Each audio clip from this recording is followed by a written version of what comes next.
The Fight Week Show. Hey guys, this is John Anik from the UFC. You're watching the Fight Week Show. Please subscribe, not now, but right now. Subscribe to the Fight Week Show. We'll see you guys on the road soon. Hello, Fight Week Show supporters, Fight Week Show fans. Salute to all of you. Thank you all for the likes, for the shares, for the comments. It truly helps. Hello to anyone that's new. Hope you guys enjoy the show today. And like, subscribe. I'm Ola. This is the Fight Week Show, and we're joined today by Dre Miley, fighting out Knoxville Martial Arts Academy in Tennessee. One Eye Dragon. How are you doing today, my friend? Doing pretty good. How about yourself, man? Yeah, man. Thank you very much for joining us, man. I know your time is very, very valuable. I had to drag you in on the impromptu thing, but I'm just glad that you're able to make it here and join us this afternoon for the interview. Tell us how Tennessee is treating you, man. How Texas is treating you. Everything is nice over there, right? The weather, all of that. Everything's going good. The gym is going pretty well. You know, we're busy as ever. I have a lot of new members. We just finished up. Well, we're currently doing belt testing, so we're trying to see how everybody's doing. The Tennessee weather is weird. It'll be raining all day, and then there'll be sunshine, and then it does it again. So it'll be thunderstorming. It's been storming a lot over here, so it's weird. It's very weird. That's crazy. Um, we had Adrian Yanez, who's a friend of the show. He's from Houston, down in Texas as well. Uh, and he talked to us about how Texas MMA is on a whole other level right now. What do you think they're putting in the water down there, man, that makes you guys so greasy, so competitive, that just want to make it go and get it? I remember whenever I used to live down there, like it wasn't. They don't take it easy down there. Not I'm saying Tennessee does, but like Texas is. You have to work hard down there. You have to. And like from the moment you're brought up, you're taught to do everything. You're taught how to work hard and not complain about it. And if you complain about it, no one's going to listen. So there's no use of doing it. And the food down there is ridiculous. They're huge. Everything in Texas is huge. I know that a few years ago when I went to go see my mom and sister, you know, I forget how it was down there. So humid and everything was so much bigger and even the hamburgers. When I got a hamburger, like I usually go to Whataburger when I go down there because I got to. And I was Right. like, this is a double burger. And it was like, yeah, I was like, man, this is huge. It's the size of like a quarter pounder. So it's crazy. It is crazy down there. So the work ethic and the food that they give and people just they want to get after in Texas because if not, you're in air conditioning all day. So That's wild, man. That's crazy. Look, let's get right into it because you your name and your nickname in the middle of it, Dre Miley, but One Eye Dragon Miley. You put that at the forefront. So almost like it miling yourself in a way. You know what I mean? Nobody can come at you for that. What's it like as a fighter with one eye? Obviously, this must be an incredible hurdle. We've seen Michael Bisping with the title with it as well. Like what is it like competing with it? Because we understand how hard, how difficult your job is. it's pretty challenging. You know, you have to combat what most people can do with two eyes and you can do with one eye. So you can't really focus on what everybody else does because like your sight is cut off by like half off. So like you could only see like a certain cone vision, which makes it really hard, but also it makes you hyper focus. And you know, when you lose a sense, in this case I lost half of a sense, you know, the brain and the ears and everything just heightened up. So you almost like a superhuman in a way.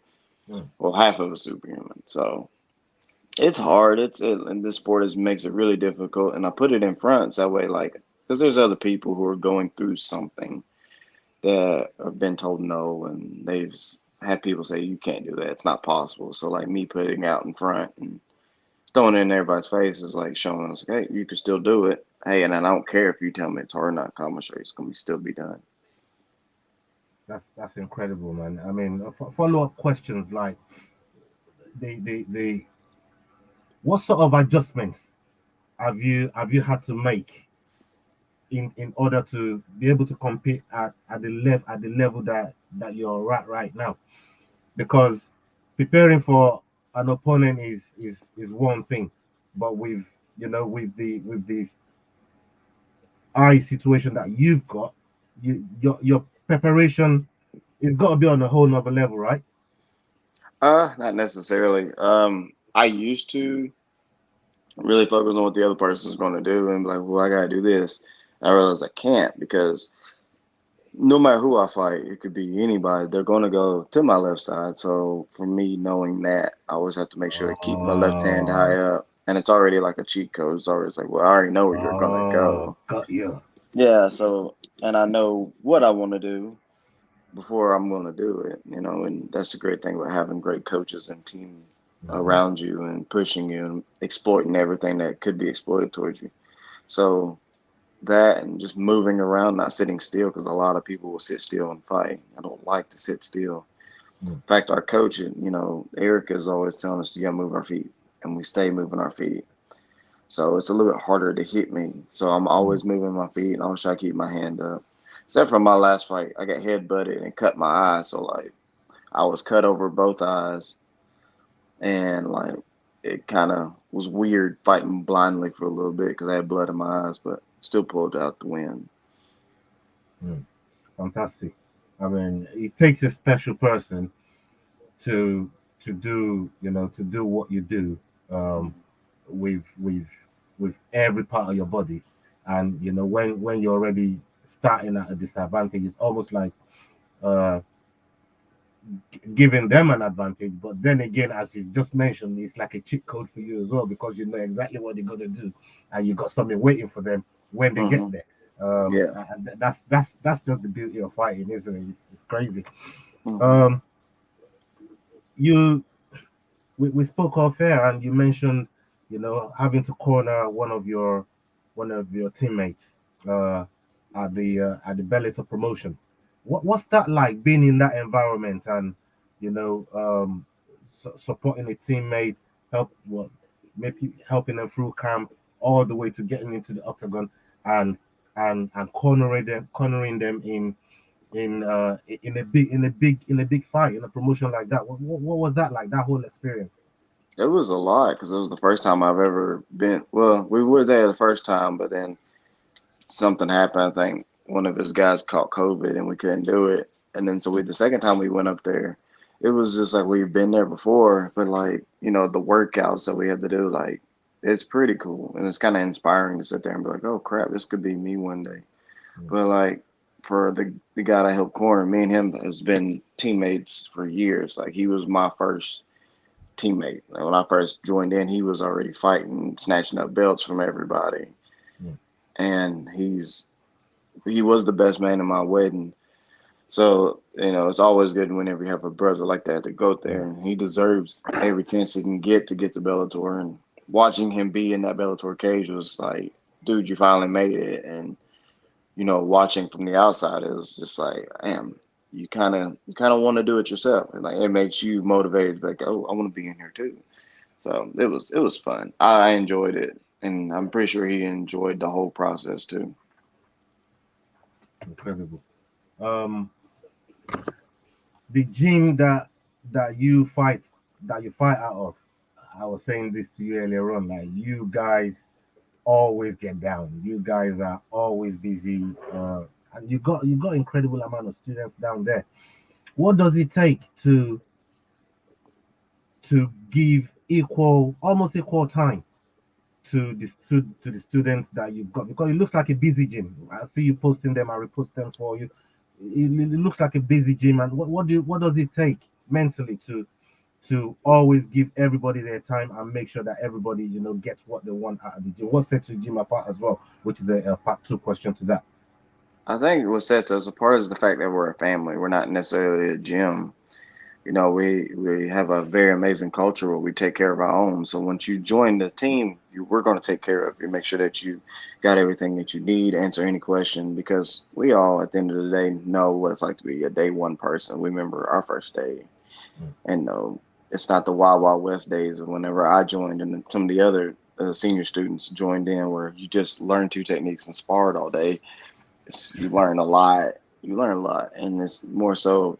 It's humbling to be like, man, I remember when I used to be this person, and I remember this, and and you gotta love what you do. You can't just fight and just be like, I'm a bad day fighter. You can do that, but like, what are you going to give back to the community? What are you going to give back to people who are looking up to you? So, I mean, that's what really sets our gym apart. We have everybody from like little kids, I'm talking about like the age of 3 to and members of like the age of 70 coming out there and working with us, and they all get the same attention, same energy. So it's really just enjoying what you do. We enjoy what we do, and we have a core group of teammates, leaders that will do that for you, and it just trickles down to everybody else. So ultimately, it's the culture that we bring. That sounds incredible, man. I mean, every time I look I look in some of the things that you post regarding your gym and the students that you got in there. It's always inspirational. It just makes you want to go find a gym and start doing some sort of workout. Just that post alone, does that for Yeah. people. And if you succeed at just making one person do that, I mean, you've done your job. Um, and that's the essence of all of this. Let's Mhm. shift gears. Overcoming adversity builds character. Would you also say it breeds fighters? Because I believe every fighter at some point will go through some adversity.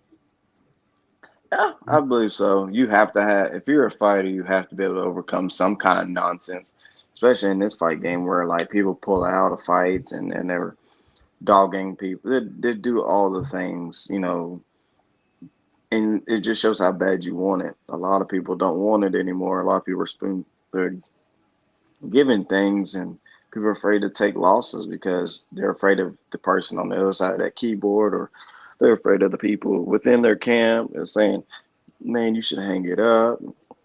You're not good, blah, blah, blah. So you got to be able to lose. You got to be able to face that adversity if you actually want to be something, which, sucks for the younger guys looking up to these guys like Patty Pimblett. I mean, Conor McGregor, Mm, Cejudo, guys like that. They look like they're godlike people, but like at the same time, they're still human. They've had to overcome like their own adversities.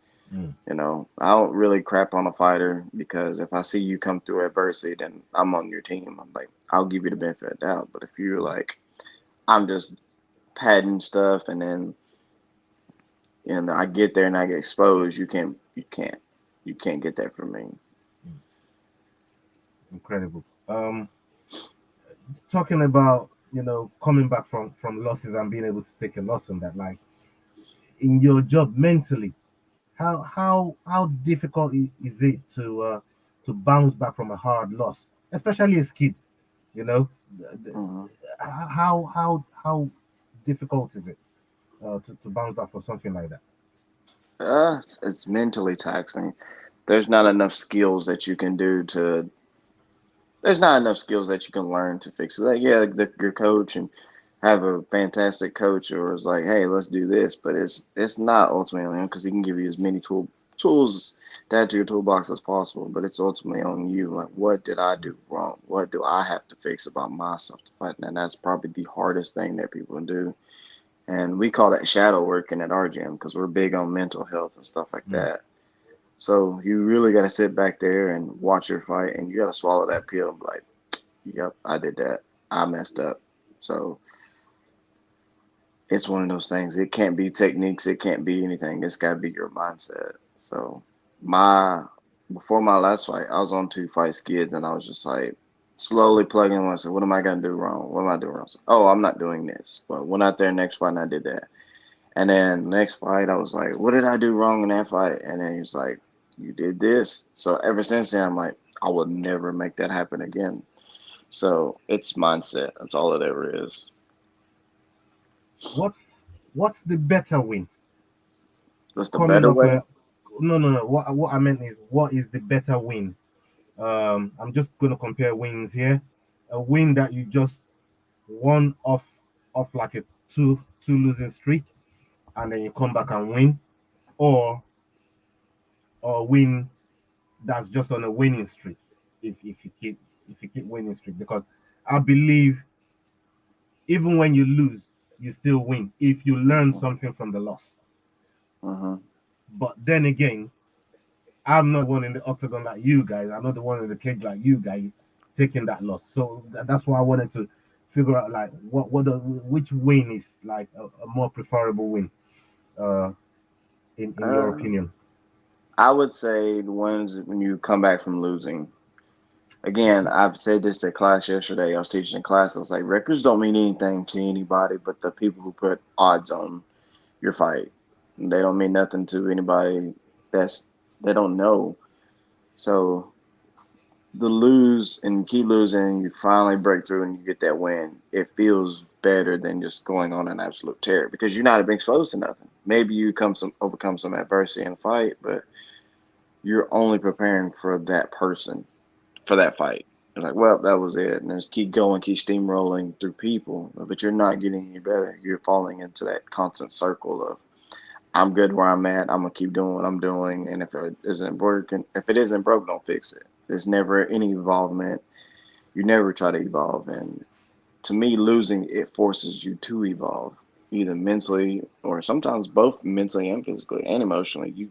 You have to evolve because then you're forced to put yourself and be like, maybe I'm not as good as I want to be, or maybe I can make this better. So definitely would come off two losses or a loss would make your win feel much more better. Fantastic. Um, on this channel, we're big on advising young fighters, young people that that are just coming up into the sport, young people that are looking to get to where you've been. Um, what is your advice to the young fighters out there, especially the ones being told they can't do it due to disability? What's your advice for them? Just keep going. Someone's gonna say yes. That's what happened to me in Tennessee. Tennessee was like, you can't fight because you're 1-9. And sure enough, someone said yes and provided the paperwork and was like, all right, let's do it. And then ever since then, I've been fighting. So someone tells you no, just keep plugging along. It's going to happen. And for the people that are trying to fight and you're trying to get on the speed track to fight, don't do that. Don't rush the process. It's a beautiful sport. And with you taking your time, you really get to enjoy what it is to be a fighter. You get to see the intricacies of it all. If you're trying to rush and just trying to get to the UFC or Bellator and trying to get that $1 million fight, you'll probably get there, but it won't be long. So I would say just trust the process, enjoy what you're doing, and just keep plugging along. Great stuff, great stuff. Um, I also wanted to ask you. I mean, I saw one of your clips. Like the highlight looks really really good. But that's just from my perspective. Um, what would you say has been your greatest highlight through your fighting career so far up until now? Uh, I've had a lot. I've had a lot of them. Mm, Besides my last fight. mhm. My last fight is probably my favorite fight so far of mine. But probably the best one is whenever I fought Tim Estrup because he was coming off a knockout win of a top guy in the area, and he knocked him out like in 10 seconds. And he's a dude that's been fighting everywhere. He fought in Rising, he fought all over the place, and he's fought some really tough dudes. And I was just like, all right. So we start mixing it up, and then I knocked him out with just a knee from the clinch, and he went stiff, and that was the first time I ever knocked anybody out. So it's probably my favorite one. It's probably the one I'd go for that I would shove in everybody's face for that one. Okay.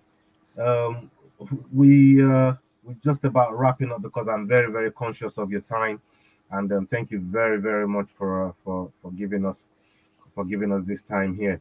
Um, what can we expect now out of Dre, the Dragon? When's the UFC calling you? Two That's a part good question. question. That's a good question. I've been trying to figure that out myself.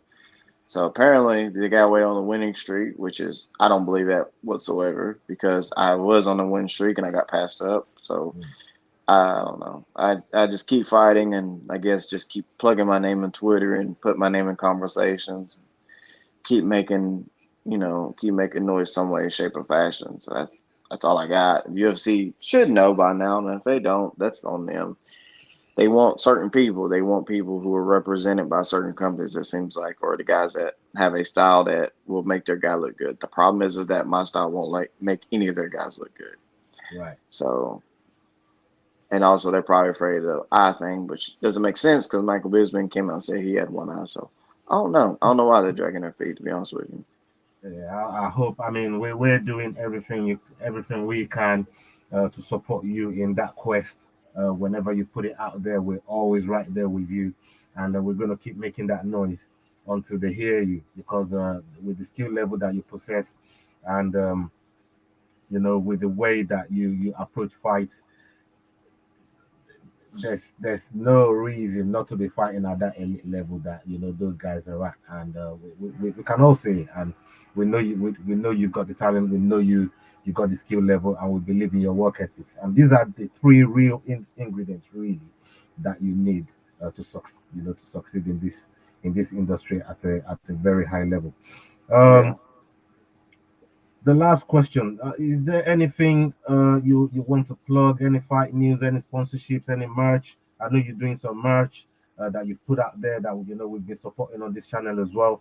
Please please plug away. Let the people know what you're doing Uh, and what's coming up next. right now, we're just waiting for the next week. Might possibly have an opponent. Depends on if the person takes it or not, which I doubt he will. Um, that's pretty much it. I don't have any fight news right now, so we're waiting. I'm looking maybe towards October, maybe.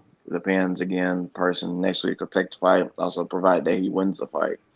Um, but no, just shout outs to my immediate family, my wife and my kids. They make sure that I'm doing things, even though I'm being a butthead. My wife will nip it in the bud and tell me quit, knock it off. My teammates, all my teammates at Knoxville Martial Arts Academy, there's too many of them to name because I think we have like almost 300 members or something like that, That's maybe more. incredible.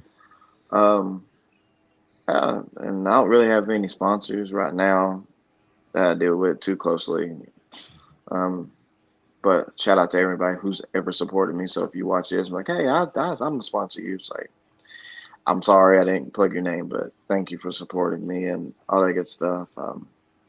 Yeah, and then to anybody that's big in the UFC or not big in the UFC that feels like they have a plug, put my name in there because I've already been talking to some UFC fighters already. I've already fought Cody Durden, which is kind of weird to say, and Mhm. I fought Jose Johnson, who was fighting in the Contender Series sometime soon. Which that fight makes me so mad because I beat him, then no one can tell me any different. And then Jay Perrin's supposed to fight in August 20th, and he's been chirping at me back and forth because I Mhm. found ways to get up under his skin. So there's fights out there to make, and I will do it. I'll make it happen. So as long as you plug me in, then I'll make sure everybody gets there. As far as shirts, I'm taking shirts. Shirt money for right now. There's 25 for the white shirts and 30 for black ones. So just message me and say, hey, I want a shirt. Tell me how you want to pay for it, like Cash App, PayPal, Venmo, Apple Pay, however you want to do it. And then we'll get you squared away with a t-shirt. If you want to, I'll sign it.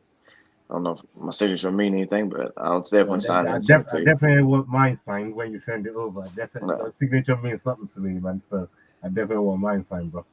all right, I'll definitely sign it. So yeah, but that's Thank pretty you much very it. much, man. I appreciate it. Hmm. Yeah, man. Thanks a lot for your time, Dre. We know how valuable it is and grateful that you shared it with us today. We can't wait for what's coming up next for you, and we truly believe big things are coming your way. Less so faster than you expect. And ladies and gentlemen, it's been a good sit down with our friend of the show, of the Fight Week show, Dre, One Eye Dragon Miley. Check him out. Go check out his social. Let's show him some support.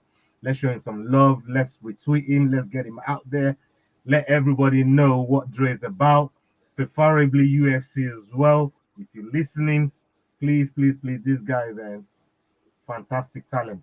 And the MMA community will make noise. And a lot of the times, as we've shown with Adrian Ayers as well, they do listen. They listen to the MMA community, and hopefully, they hear your sounds. They hear you knocking. They hear you kicking down the door until they let you in. And this is Ola signing off. Catch you on the next Fight Week show. Hasta la vista. Salute, people. Yo, guys, this is Adrian Yanez telling you to use those handles. Hit, click, like, and subscribe. Fuck yeah, dudes. If y'all don't do it, man, fucking catch the hands, bro.